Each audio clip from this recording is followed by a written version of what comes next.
As you all know by now, I struggle from time to time with technology, and my Wi-Fi cut out in the middle of that. So we're going to continue with scope of practice. Scope of practice are the tasks that an employee is legally allowed to perform based on his or her training and certification. Each particular healthcare provider has their own scope of practice, okay? The things that we're allowed to do based on the education that we had and then the hands-on training that we've gone through. So, for example, an athletic trainer is not allowed to draw blood or to do surgery on a broken bone, okay?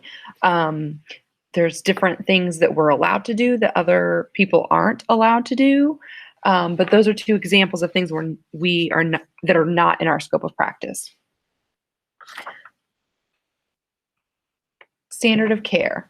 Standard of care is the level of service that a healthcare professional is expected to provide based on that professional's position and the patient's condition.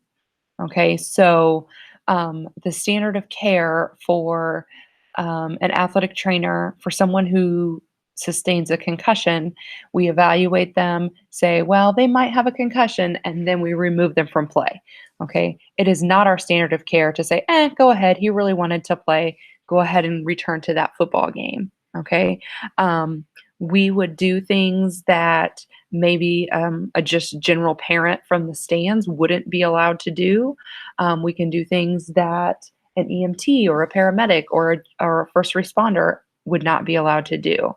Okay. However, we can't do everything, of course.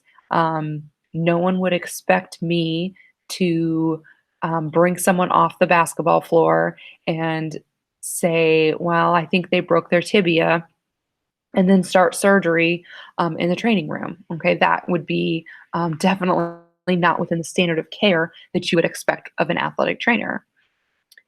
You wouldn't expect to go to a doctor and them to say, okay, well, I don't know what to do about this. You probably need surgery, but I don't know how to do it.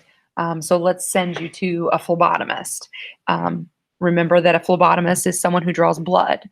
Okay, so there's certain standards that we expect for treatment, for evaluation out of different healthcare providers or healthcare professionals. Workplace violence,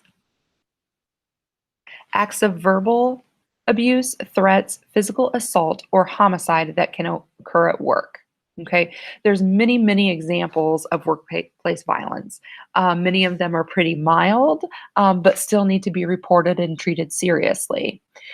This workplace violence can come from a patient to a provider, a patient to another patient, the patient's family to a provider, the provider to, hopefully not often, but sometimes it can happen to the patient. But many different avenues and lots of different ways that workplace violence can occur.